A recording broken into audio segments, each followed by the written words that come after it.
Hello, this is Phoenix Edge, an RPG podcast, and my name is Eric. And my name is Hat. And today we have a lot of topics that we're going to hit, mainly comments, but one major news item we want to hit. But this week we are doing this a little bit differently. I got a lot of things that I have to take care of this week, and we just wanted to make sure that we got a podcast out to you all today. So, and Eric's got his new room. He actually just got that finished. Basically, I think it's pretty much finished, right? Yeah, for the most part, it's finished. I have some storage items that I need to figure out where to put them, but the room's here. If I turn my head a bit, this is most of it right here. My camera angle isn't at everything, not on the Sony side, but yeah, here it is. I got my TV here, the consoles, my box collections on top, and uh, all the bells and whistles to it, and I'm back on video. So this is where I'll be recording now. So he's been working on that for the last couple of weeks. So we definitely wanted to have that viewable for y'all. But yeah, it's going to be a little lighter of an episode this week. Apologize about that, but we'll be back in full action next week. But we do want to talk about the hysteria with the Final Fantasy VII remake leak that was brought up last week, or about a week and a half ago, actually, I think. And then also we have a lot of comments we want to dive into. So, but before we get into that, Eric, I know you said you've been gaming a little bit this week. What have you been playing? Well, more like on Friday, but Donkey Kong Country Tropical Freeze I have over here.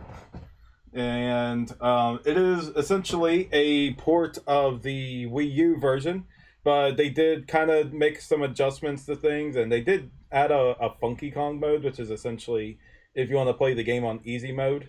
I mean, like really easy mode, but I didn't pick that. I'm just going through the original of it.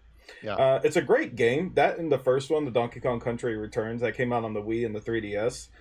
They do a really good job in retaining the spirit of what made the original Donkey Kong Countries great, while adding a net like its own thing to it also. And I love the challenge in it. It feels hard, but not so hard that it just frustrates you. Um, it feels like, okay, I saw that, now I know what to do next. I mean, as someone who loves action platformers, especially 2D ones like myself, this one is just right down my alley, and I just love playing it any opportunity I get. Very cool. Hmm. So I've never really gotten too in depth on the Donkey Kong games, but sounds like you really recommend this one. Yeah, I mean, uh, I'm a person who loves the oldies, and Donkey Kong Country Returns and Tropical Freeze do offer that nice retro feeling. No, no pun intended. Since it was made by Retro Studios. Uh-huh. Very cool. Hmm. Awesome.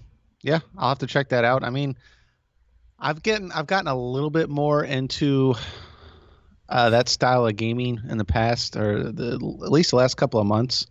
I've been a little more open to it. Really, the only ones I've like really like delved into is more along the lines of like the uh, Castlevania type games where it's a little more open and it's got a lot of RPG elements into it. But um, Yeah, the Metroidvania type game. yeah, Yeah, I love those. yeah, that's much more down my alley. But I've grown to appreciate the whole genre in general. So very Just cool. saying, folks, that if you consider Symphony Night an RPG, just say it and we'll talk about it. Yeah, man, I'll be down to talk about that. So, Hmm. but very cool. Yeah, I like really really busy this week. If anyone's wondering what I've been up to, it sounds like I'm making it sound like I've been like working on like a cure for cancer or something.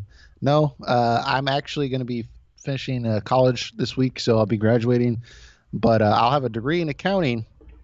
However, this is the last week of testing, and it's get pretty intense. But I'll be done this Wednesday, so that's what I've been doing this week. But I've committed to once I get done with that, I'm gonna finish up Xenoblade, and we should be able to talk about that fairly soon.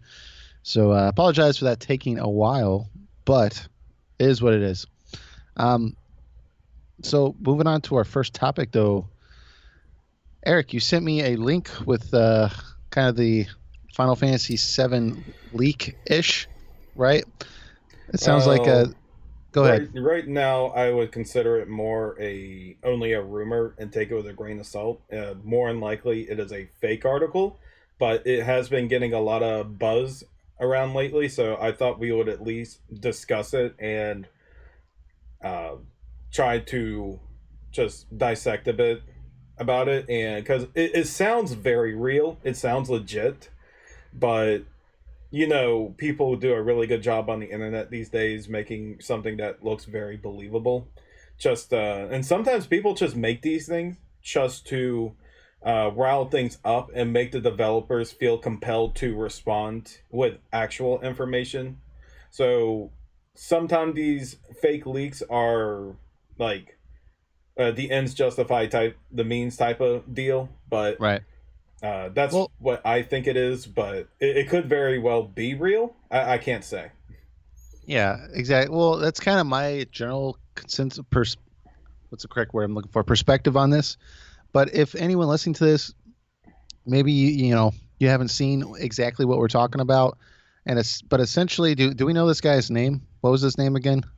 I don't remember. Like all his accounts, like anything related to him, was just completely taken off the internet. It's like he never existed. Yeah, essentially, there was this individual who was talking very freely about the Final Fantasy VII remake, and he is an individual that was in the gaming industry. Um, he doesn't currently work for Square Enix, but he said like a couple of years ago he worked there for like 4 months. But he had a couple different spots online. Like one of them was a art studio. He had his Twitter page and a couple other places. And after he was talking about the Final Fantasy VII remake and it started getting a bunch of news, he quickly deleted all these spaces. But essentially, what he was saying was that anyone that's in the gaming industry knows that CyberConnect 2, the original people that Square uh, had working on the Final Fantasy VII remake, he said everyone knows CyberConnect 2 does not make AAA games. They tend to make kind of mid-tier games at best. So after Final Fantasy VII remake was with them for 2 years, and then Square said no, we're bringing it in house.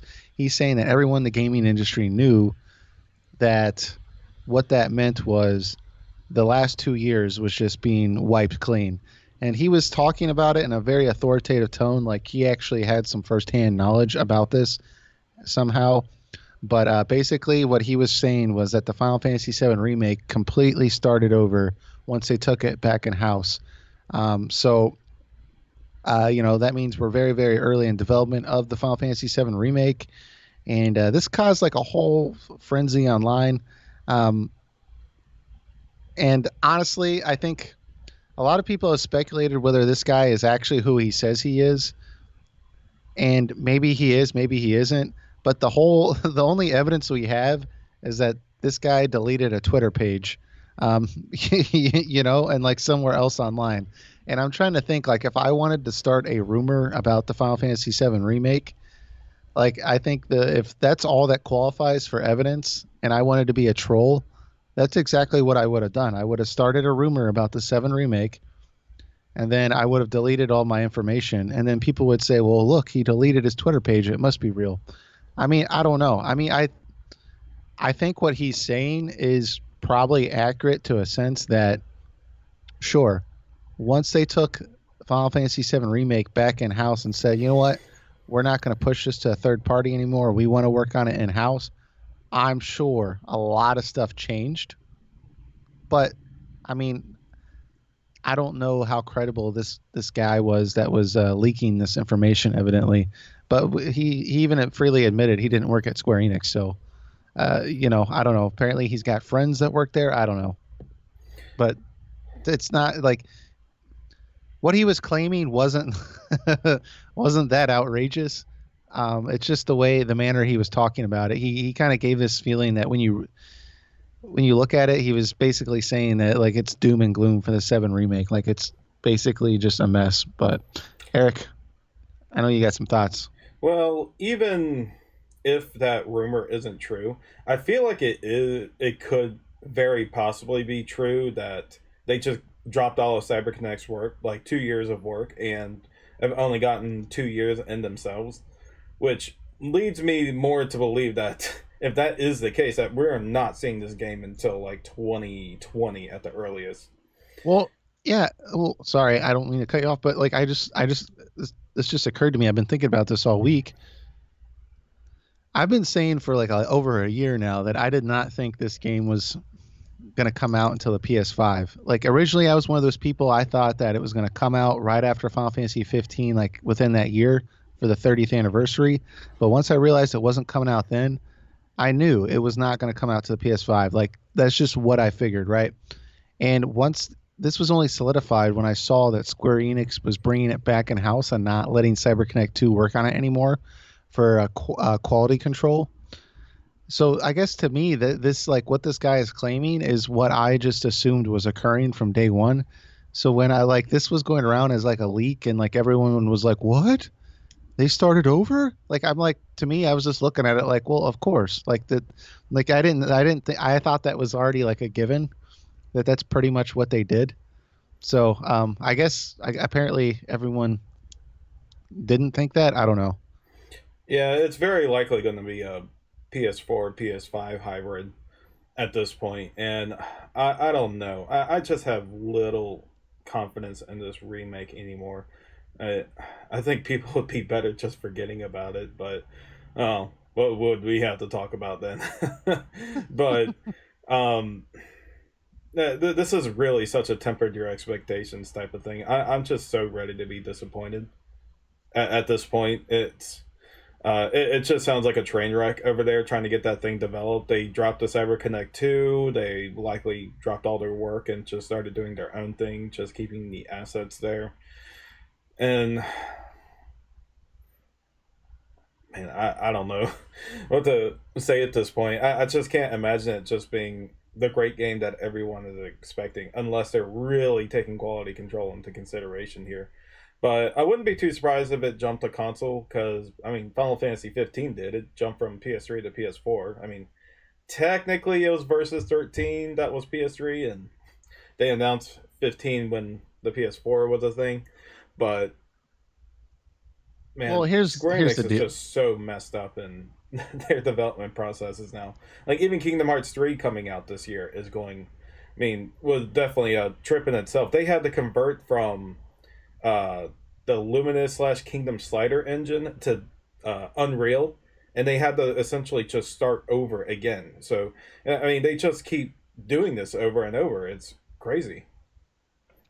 Yeah, and that's the biggest thing that I look at is I Square has gotten burnt a few times with putting games out on like the end of a generation, right? Even good games have done not as well as previous games. We've seen this. Final Fantasy VI did not do super well originally when it came out on the Super Nintendo because it was at the end of the Excuse me. Nintendo life cycle. Then we had Final Fantasy IX that came out at the end of the PS1 cycle. That did not do very well either. And but today those games are very well cherished. Final Fantasy 12 came out at the end of the PS2 cycle, did not sell very well. Even though now it's a lot of people really love that game. So I think that Square has looked at it and realized like if we're going to spend a bunch of money on a project, we're just not going to take that hit, especially if it's going to be episodic. They need that first one to sell uh, as much as it can, and and if you see a lot of what's been said by Katase, who originally directed it, but now he's producing the Seven remake, he said things like, "I want this game to be as visually as impressive as it was when it first came out." Meaning, like as when Final Fantasy VII first came out on the PS1, people were blown away because they're used to pixel art graphics, and like all of a sudden, like this thing had these crazy good FMVs, and like it melted the skin off people's skulls, basically, right? Like they were just blown away. He wants to do that now for this generation. He said that, and I don't see that. Like you can't do that on current generation console. I think the only way you can actually have that surprise is if they can have an early release on the PS5. So, and like I said before, I don't see them with how much money they're putting into this thing now. I don't see them risking putting it out the end of the PS4 life cycle, you know? I just don't see that unless, like you said, they could have the PS4 version come out, but and also a PS5 version. I could see something like that, I but mean, the PS5 is just going to be a higher spec machine. I don't think they're going to do anything that you can't run a PS4 version on. I mean, they're essentially glorified PCs hardware wise, and sure. all you have to do is just greatly lower the specs to make it work on PS4. You could do that, unless what they're making is just so graphically intense that even lowering it, the PS4 slash PS4 Pro can't handle. And that's a rule with Sony is when you make a game for PS4 Pro, it has to be able to run on PS4 also. So if you go down even lower to that, so it's kind of a 50-50 type thing, but I mean, we haven't even seen anything of FF7 except that concept video and the initial first trailer, so who Well, yeah, knows my how much it will yeah. require. Well, and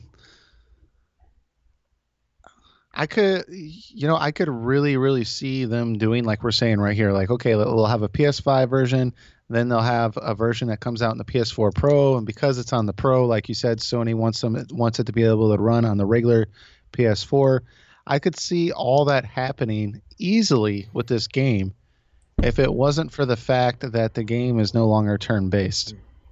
Because the game is more action oriented, I just wonder if there's going to be issues like just the fact that the PS5 is more powerful.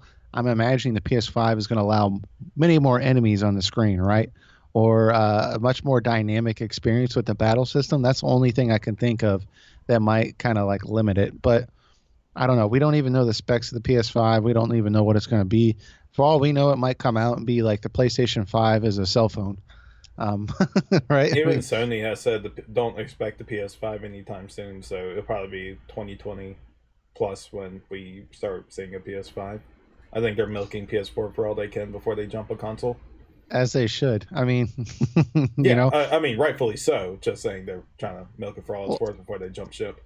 and this is a little bit of a tangent here, but with the PS5, I think that look, when you had the PlayStation 3 come out, everyone was still using most people still had a 720p television, right? But the PS3 could run, on a 720p, or if you're a true gamer, you invested the money for a 1080p television, and like it was like, ooh, this looks really really good, right? Today we're in a similar boat where everyone has a 1080p TV, and only a few people have a 4K television. If Sony came out with a PS5, which would probably require people to have a 4K television, because the PS4 Pro can do 4K, right, or 1080p. I'm assuming the PS5 is just going to require a 4K TV, um, because that's just going to become the standard. I I don't I can see where Sony's coming from, especially since they're in the business of making televisions. They know that market really well. It is not in their best interest to come out with the PS5 until 4K is like the standard, you know? That might be true, or they may offer similar to the PS4 Pro, where they offer you different spec modes. Like you can do 1080p, but you get like solid 60 frames per second, or you can do 4K, but it's like at 30 frames per second or something like that, depending on the game. Yeah, Certainly, but but well, I don't know because true. I mean, they could probably very easily do that, but I'm looking at it like if the PS5's already going to be so much money anyways. I mean, I feel like they're like looking where they can cut costs, and the fact that the Xbox One X just came out, I like they're under no pressure to come out. In my opinion, I think they're just going to wait until 4K televisions are standard. But I see what you're saying. They could easily add that feature in there. I don't know how much that would add to the cost, if at all. But you know, yeah, I mean, let's just have to see what the future holds in that. Like, I certainly don't have 4K well, TV because right think here. It's yeah, just but a think about LED. it. Is does the PS4 like it? They didn't advertise the PS4 like, oh, the PS4 can run on a 1080p TV, or if you still have a 720, it can run on that too. Like they never did that. They just came out and it's like, no, 1080p. That's it. Right, but they still work on any HD. TV, the It just PS4. looks like crap. Yeah. Yeah, you can run it. You can run it on a 720p TV or a 1080p TV, and those are standard because they don't even sell 4x3 box TVs anymore. So that's pretty much a standard you're getting. Hmm. And I mean, and 480p was outdated a long time ago. So Yeah. Well, I guess also the way I'm looking at it, maybe I'm phrasing this wrong. To me, they've gotten so like it, everything looks so good on the PS4 to me, anyways.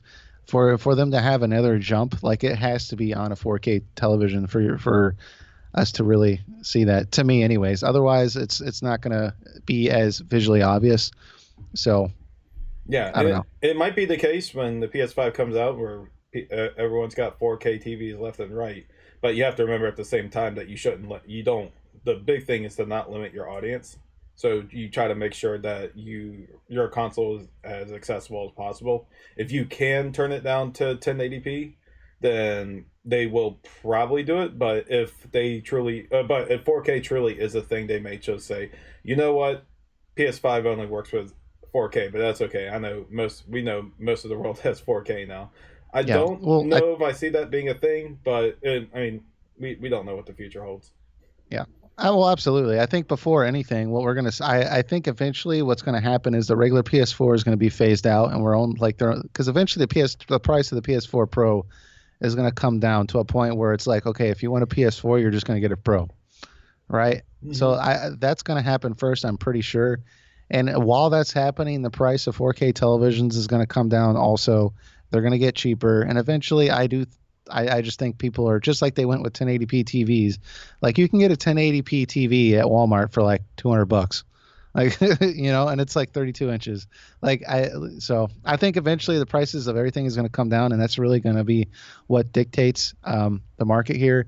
And I think Sony's just sitting on it, looking like, well, let's just see how this pans out here, because the last thing they want to do is come out with a console just like you said, and it not be very accessible because they put all their chips into this idea that people are going to buy 4K televisions. It's going to become the standard. And then all of a sudden, no one buys 4K televisions. It was just a fad, and all of a sudden Xbox is murdering it. Like, I think they're just trying to be careful here. So, there's a lot of variables in the market. I think they're just waiting to see. And that's probably what Square is looking at too with the Final Fantasy VII remake. They're just they're like, you know what? Let's just hold our horses here. Let's make sure we do this right. I don't know. That's what I hope they're thinking, but um, it's hard to say. I have no confidence in Square Enix. If you want my uh, whole opinion on that matter, I have no confidence. I like their FF14 team. I like their Dragon Quest team. I like some of their smaller teams that are doing like double A titles or B titles. But man, their main Final Fantasy team is just like it's a shipwreck of just just utter crap and nonsense going on constantly. And Yeah, the worst part about it is they're not transparent with it at all. So it leaves people to assume or come up with their own ideas of what's going on. And that's still ultimately on the fault of Square Enix because they can come out and say, hey, this is what's going on right now. We can't give you exact information, but just know that everything is okay in the development process. They can't even do that. They can't even lie. Come out and lie to us. They just say nothing. yeah. Well, I mean, I'd rather them say nothing than lie, right? I Well, don't know. they could lie and just make me feel better. Like, oh, it's going great. Even if I know it's not true. Maybe some little psychological torture there, but Well, they do say like very bold statements. Like Katase has said several times, everything you like in the original game will be in the new game. It's like, well, that's such a broad statement. Like, I feel like I could apply that to so many different things. Like, I like turn-based combat. Is that going to be in the game, Katase? Oh, no, I don't think so. So, I can imagine Gatase like in that little comic and just him in the studio where they're developing FF7's all on fire. He's just sitting there drinking coffee and he's like, this is fine. yeah. Mm. I mean, it's funny.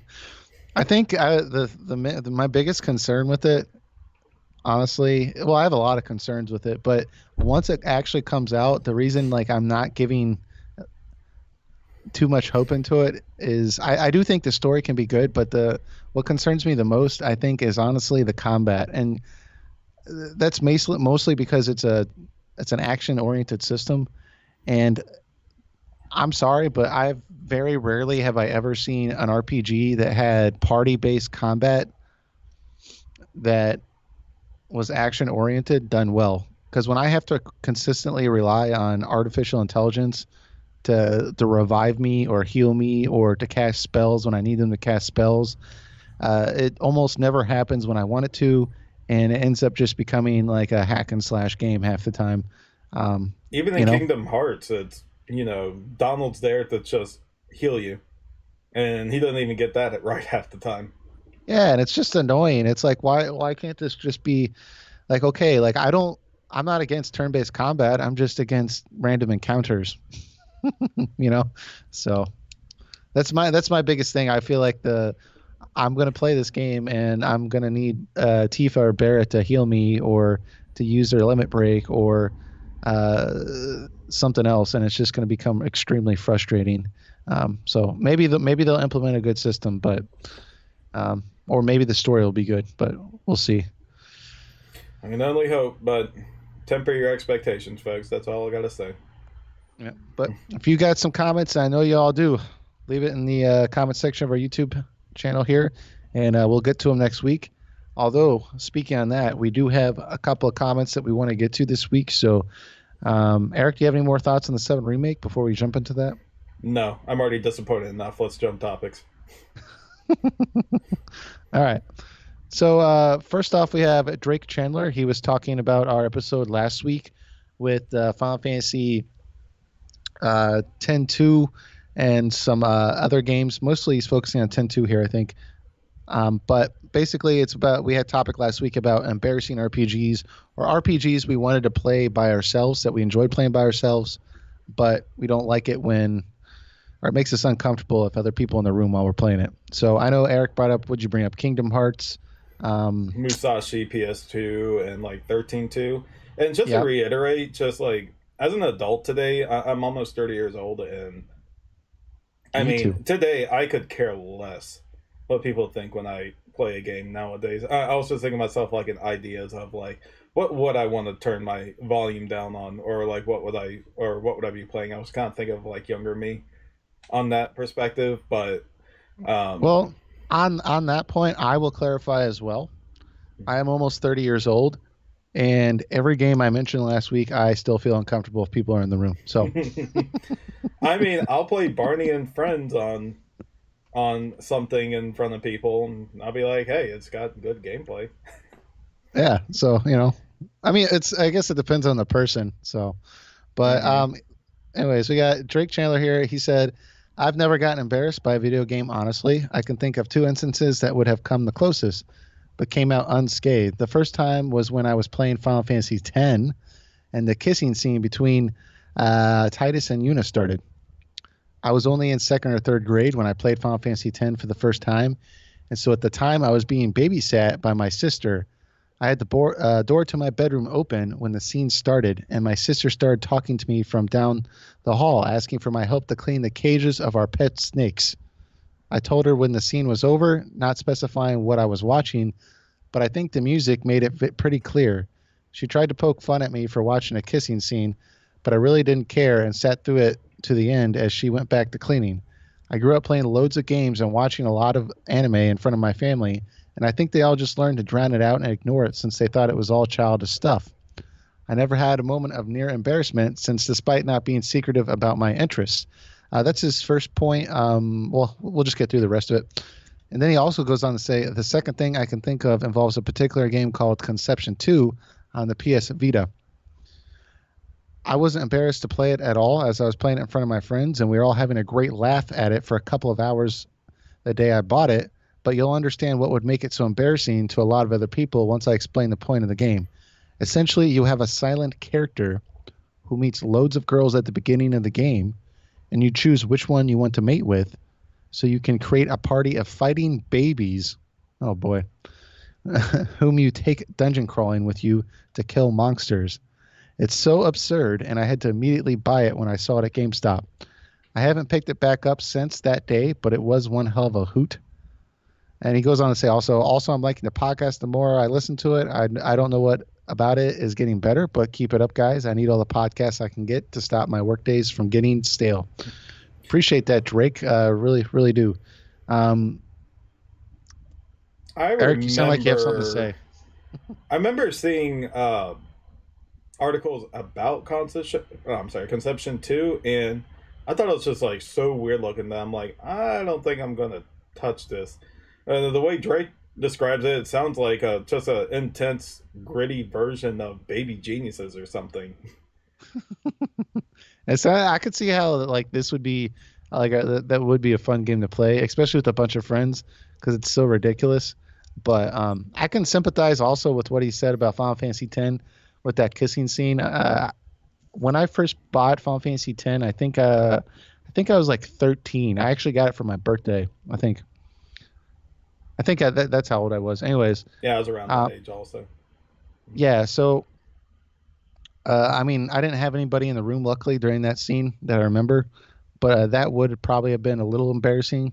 I mean, to that point, I remember there was this game I rented from Blockbuster around that time, and it was called Romance 7 or something like that. And it was like a strategic game about war, and it was like a Japanese game, and it had nothing to do with romance. But like everyone that like at Blockbuster was like, "Why are you renting romance?" And like my mom was like, "What is this game?" And like it was, I remember that being really embarrassing. So to your point about the kissing scene, I can see being a guy, it's like, like what's this like sappy romance stuff? I can see how that would be embarrassing, for sure. Yeah, I can imagine most things from Japan being pretty embarrassing to play, especially more of the pornographic scene, which I know they have over there. I mean, okay, I'll say this: I would never play that in public. If I ever did play one of those, I won't touch this. Period. But man, yeah, that's something you would never play in public unless you're like playing it ironically with a group of people. But like, ugh, man, and usually those games have some pretty bad moral value, so I would never touch those. But I mean, some quirky, awkward Japanese game like Conception 2, I mean, I would try it out of curiosity, to be sure. Yeah, for But sure. I completely forgot about that game, so maybe I'll check into it one day. Yep, very cool. So then we have BioPhoenix. He's, by the way, me and BioPhoenix, we both like the Shadow Hearts series. He just came out with a really cool review on the prequel Kodeko. I can't ever pronounce it right. The prequel to that series that came out on the PlayStation. Um, Really good review. I really enjoyed it. But anyways, uh, he said, I remember when Kingdom Hearts was new, I thought it looked really stupid for the same reason. But when I played it at a friend's place, I was like, this is so dumb, but I can't help but like it because the gameplay is actually good. I actually really like the bouncer also.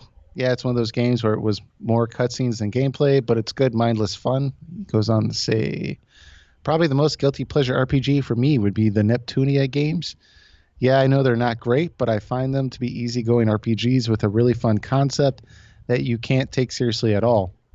With that said, they are not for everyone, but I find some of them to be decent for what they try to do, but they seriously need to stop making them yearly.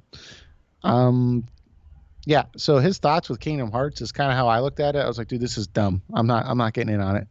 But over the years, I've kind of realized like, okay, these are actually pretty good games. Um, as far as the Neptunia games, I've never played any of those. I went and looked them up on Steam, and I could see me getting into those. I mean, they're kind of crazy and wild, but I don't know. Have you tried any of those? No, I can't say I have. Okay. Like, I haven't really heard about it until we just started talking about it now. Well, So yeah, I didn't hear about it until I saw a comment, and then I googled it, and I was like, oh, yeah, it's like this. It's basically a JRPG. But yeah, it's. I could see where he's coming from with that series, just from the little bit I saw on it. But yeah, very cool. Let's keep going here. We have Jam Gamecast. He said, great episode. I'm currently playing Conception 2 on the PS Vita, and I think that would definitely be classified as an embarrassing JRPG. A lot of Conception 2 talk. Yeah, again with the Conception too. As for remakes, I definitely fall to the group that would prefer none at all. Just leave those games for what they were for the time they came out. Thank you for the shout out on my I Am Setsuna review. Yeah, no problem. Um, yeah, I mean, he says as for remakes, I definitely fall into the group that would prefer none at all. Um, I don't know, Mm, Eric. What do you think? I I'm guess in the I middle on guess it. I'm in the middle also. I agree that some things just stay the way they are. There are some games I don't want to see remade. Like I've mentioned before, I don't care to see Chrono Trigger get remade, maybe HD remastered. Well, we saw how that worked out, but uh like if they did like a full 3D remake of that, I feel like it wouldn't be able to capture the magic of the original game. And I don't think most remakes really pull that off. But I'm all for HD remasters though because it the upscaling and the redone of like character sprites and such helps bring it to a new generation. But if you're doing like a full 3D remake of something completely different, like the FF7 remake, you're not giving the FF7 product to people anymore. You're giving something just completely different. And I always feel indifferent about that because they believe they can create the same experience that they did back then. And they're not going to. I mean, you may get like some different positive experience from it, but you're not going to get that genuine experience from the past. So that's why I always recommend people it's like try the game back then and get and understand why people really liked it. I know something like FF7 in particular is really hard to get into because I mean those character sprites are very polygonal to say, Yeah. and I can understand it's hard to get into it, but if you really look past that, it's a fantastic game. I 100% recommend it, but you do just have to overcome that one little thing. I mean, it's fine for me because I was around when it first came out, and I still kind of look at it like that today. But even then, like I said before, I'd be okay with like a HD remaster of that where they like redo the character sprites themselves to look more like the character design art Right. of the original game.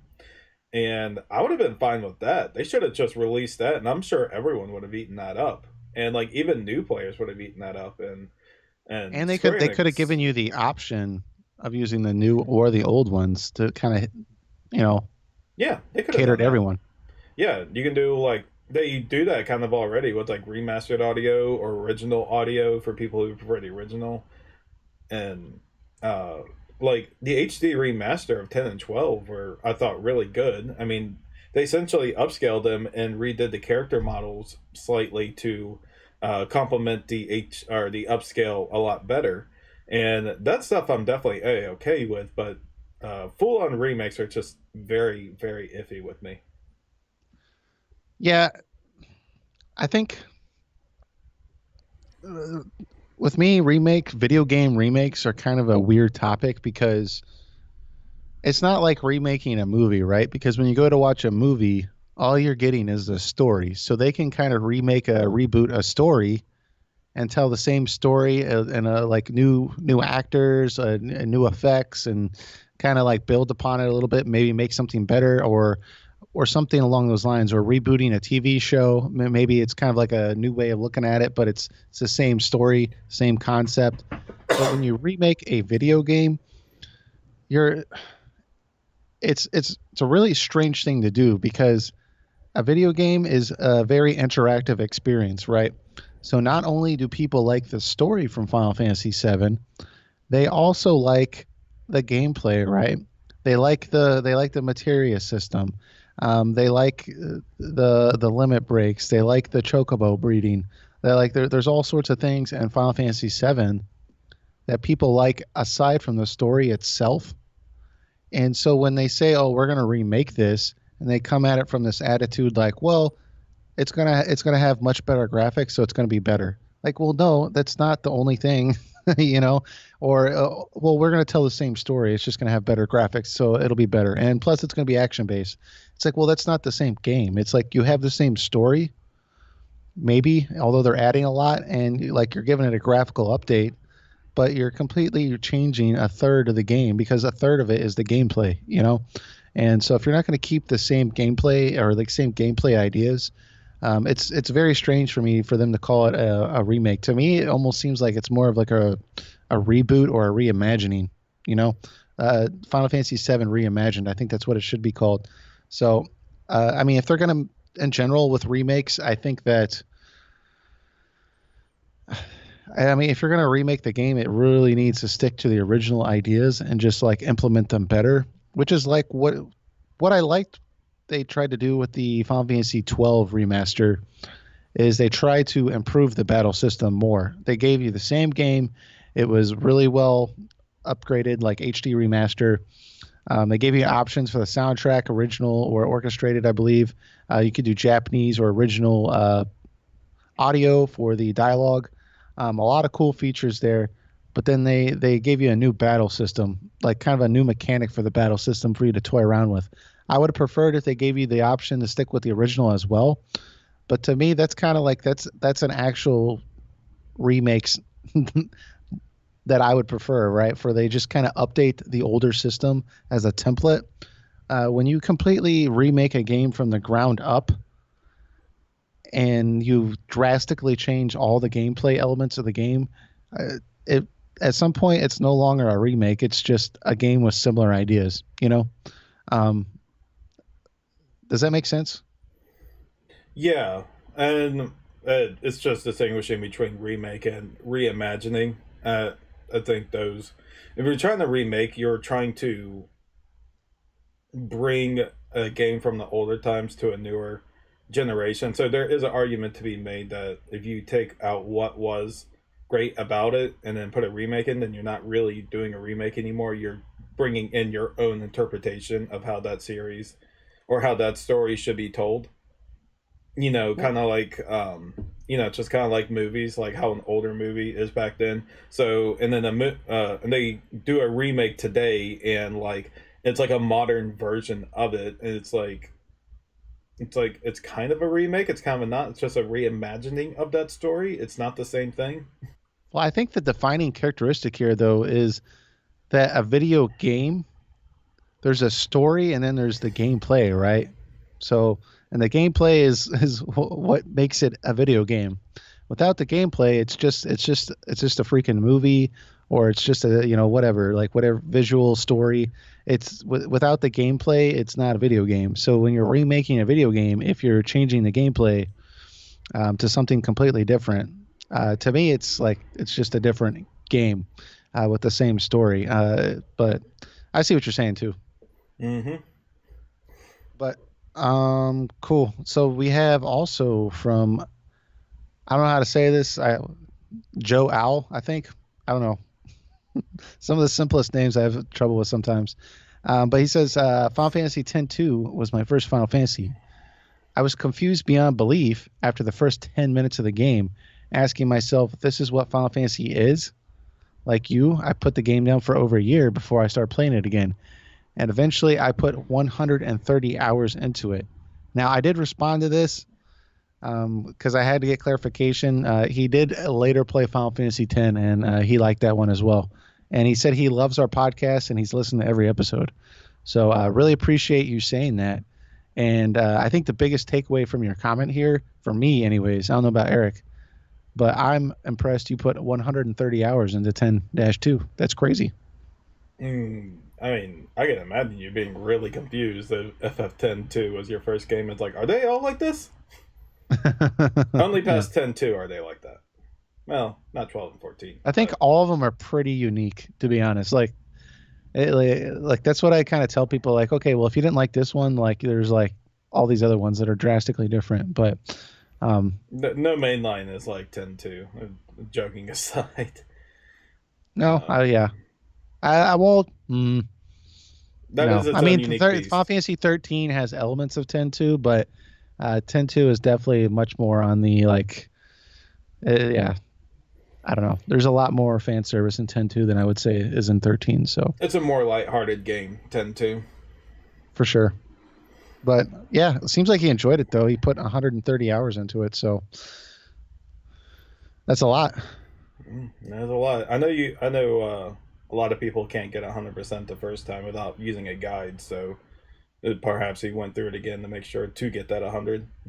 Yeah. Well, the thing with the 100%, while we're on the topic, that's one of the things I did not like about 10 too. It's a very easy to not get 100%. You don't even realize you're not going to get it till it's too late.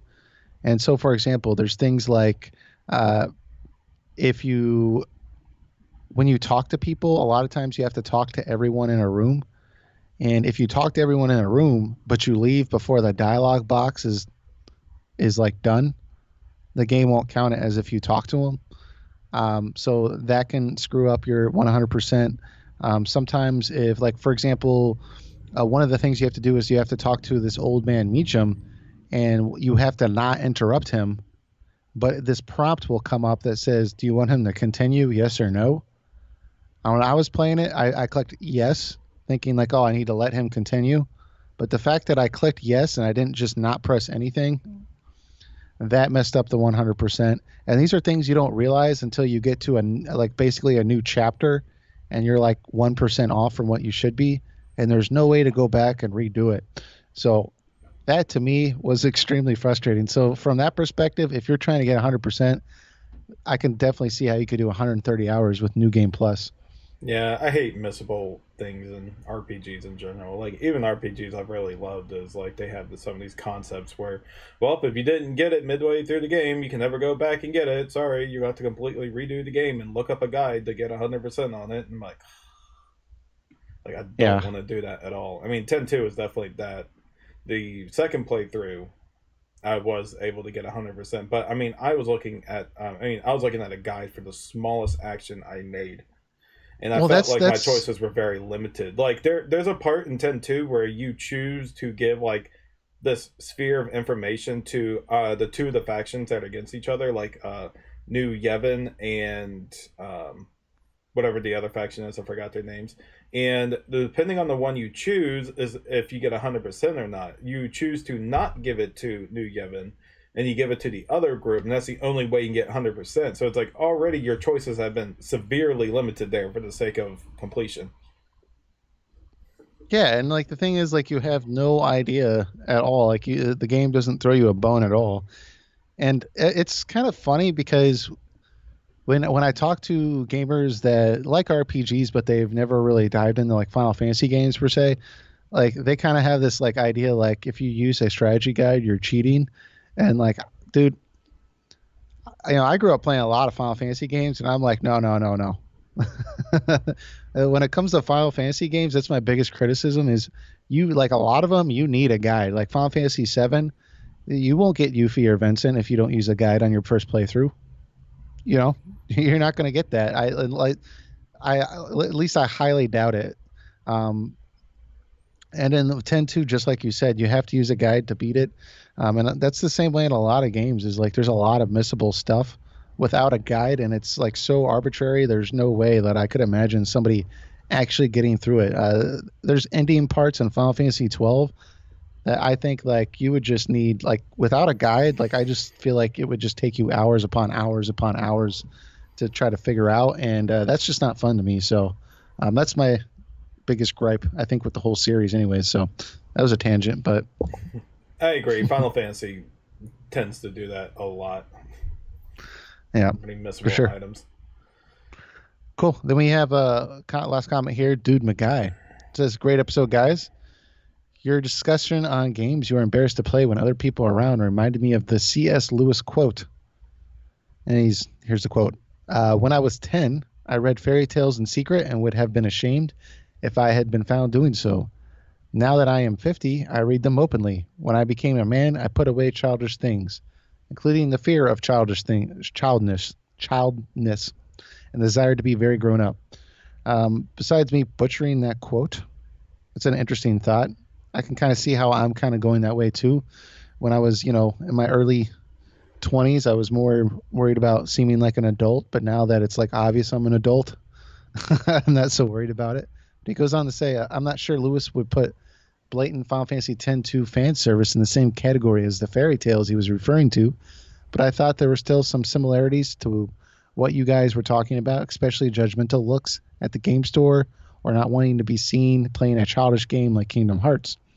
I think that for most people, as we get older, we become less judgmental of childish or nerdy hobbies because we begin to realize how those things shaped our childhood and who we became as adults. Interesting discussion and keep up the good work. I mean, I agree with that wholeheartedly. Yeah, like I said, I mean, the older I get, the less worried I am about what people think. Maybe not so much as Drake, but yeah, definitely. Good comment, dude, guy. So, did you have any other thoughts, Eric? No, I mean, I guess there is just some stigma today that people playing on like a handheld device like a 3DS or a Switch or a Vita right there, and someone's perceiving you as someone who's playing with a toy and not with a device. That stigma is dying down a lot today, but I guess some people just still feel like that's a thing.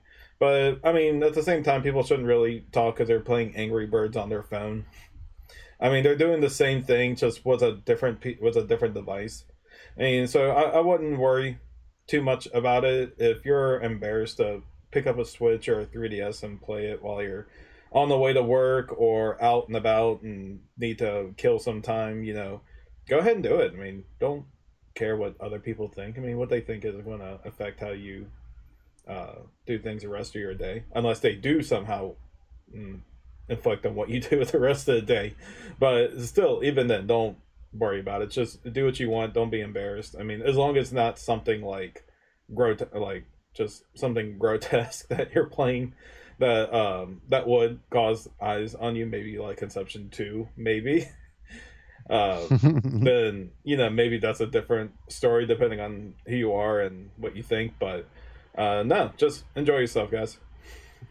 Yeah, for sure. I mean, absolutely. Well said. I can't say it better myself, so I won't reiterate. Mhm. But good comments this week. Sorry we didn't have more topics for y'all. It's just been kind of a little bit of a crazy week, but we'll be back to our normal sequence of events next week. And we appreciate you all listening. And if you are not subscribed, we'd really appreciate if you could go ahead and do that now. And again, thank you, and we'll see you all next week. All right, take care, all.